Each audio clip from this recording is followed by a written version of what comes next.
Falstaff, the clear beer from St. Louis, brings you cream from London. Chimes at Midnight by Orson Welles is an adaptation of several Shakespeare plays. Orson Welles had always been fascinated by Shakespeare, almost obsessed with Shakespeare. It follows in the film we get to take a look at the life of Sir John Falstaff. Falstaff being one of Shakespeare's most famous characters, especially at the time. The character was so famous that at the time when Shakespeare was writing, when his plays were being performed, Shakespeare kept rewriting and revising the character so that he could feed to the demand of the character from the audiences who loved Falstaff. It's this kind of a permanently drunk but yet very witty kind of character, and it follows the kind of relationship between John Falstaff and the young Prince Hal, who has to make the decision to either keep his quote-unquote low-class friends or become king. And it follows, in very Wellesian fashion, it follows the betrayal of a friendship between two men, which is something that you get to see in a lot of his films, like The Other Side of the Wind, Citizen Kane.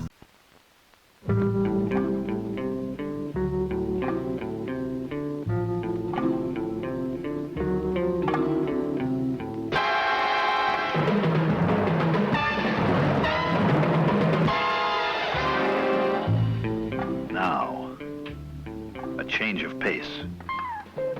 Falstaff, man-sized pleasure.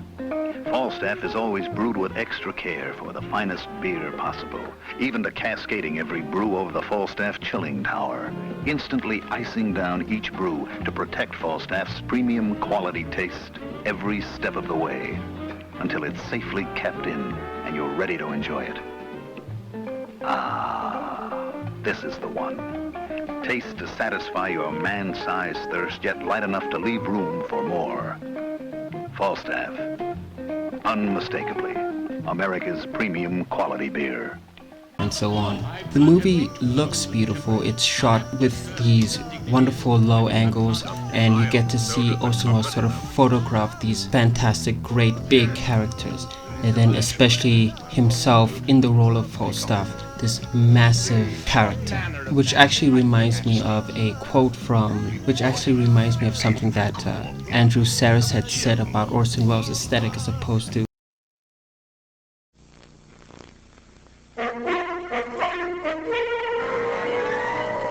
For man-sized pleasure, this is the one. Get pleasure, Falstaff size, the most refreshing beer a thirsty man can pour. Yet light enough to leave room for more. Man-sized pleasure, every premium quality Falstaff you pour. Falstaff always takes extra care to make the finest beer possible, even to cascading every brew over the Falstaff chilling tower, instantly icing down each brew to protect that famous premium quality taste every step of the way, till it's safely capped in and you're ready to enjoy it, satisfying to your man-sized thirst, light enough to leave room for more. For man-sized pleasure, this is the one. Premium quality Falstaff beer.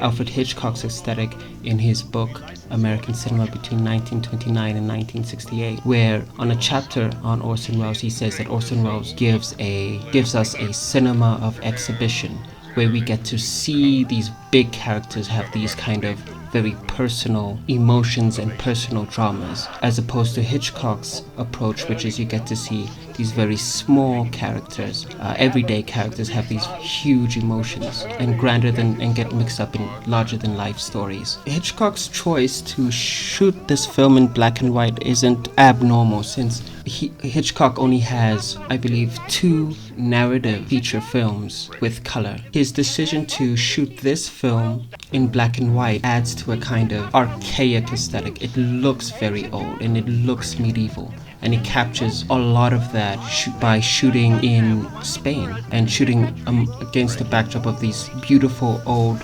Spanish old world architecture. And Orson Welles in this film sort of exists within a tension of these two places, an attention of kind of the old world and the new world. And he said in an interview in the 60s, in an interview where he had talked about Shakespeare, and he said that Shakespeare existed in this tension as well, where he had the knowledge of his grandparents and interactions with these grandparents were very much from this old medieval world, but then was growing into, had his one foot stepped into this new world of the Renaissance, at the beginning of the Renaissance. So he had the warm-hearted approach of the older world and this cynicism of the new world that guides a lot of his plays. This movie is an adaptation of Henry IV, Part 1 and 2, and several other Shakespeare plays, and a kind of mashup of different Shakespeare works. Orson Welles even incorporates certain aspects of, play within a play that reveal to us the inner workings of the characters, much like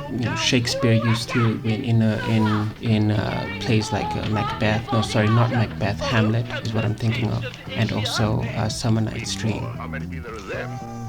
The film has a great use of depth, lighting, shadows, and also has a lot of really fantastic, punctual close-ups. Orson Welles in an interview had noted that the film was a kind of a film of faces, in a way that me personally kind of reminds me of Carl Theodor Dreyer's The Passion of Joan of Arc. Orson Welles lit his scenes very well with the intention of close-ups, and you can see that in this film. And you can even see sort of the fake noses that he was fond of throughout his career. The movie is a fantastic film in editing, in cinematography, and with such a low budget as well, since this was a period in time where Orson Welles had been banished from Hollywood to make films in Europe with very minimal budgets, and what he manages to do with budgets is not only impressive but quite innovative as well. And and he calls upon a lot of his earlier influences. He calls upon John Ford, for instance. You can see some John Ford in this film, and how, especially in just before the battle sequence, the famous battle sequence, the way that you can see all of these horses coming around and kind of in a kind of Western fashion. This is the closest Orson Welles has ever been to a real Western, a real kind of John Ford type Western.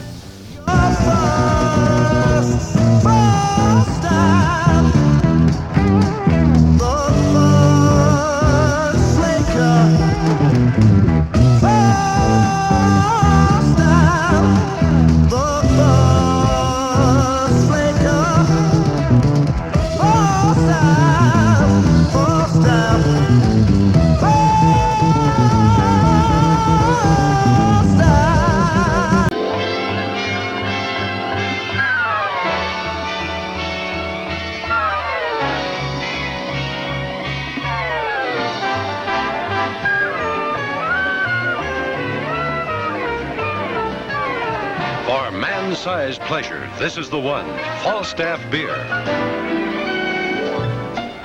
Falstaff always gives you man-sized pleasure because every skill known to the brewer's art is used to make the finest beer possible, even to overflowing every can or bottle, driving out the air to protect the premium quality taste of Falstaff until you're ready to enjoy it. A taste to satisfy your biggest thirst, yet light enough to leave room for more. Try it. For man-sized pleasure, this is the one, Falstaff, America's premium quality beer.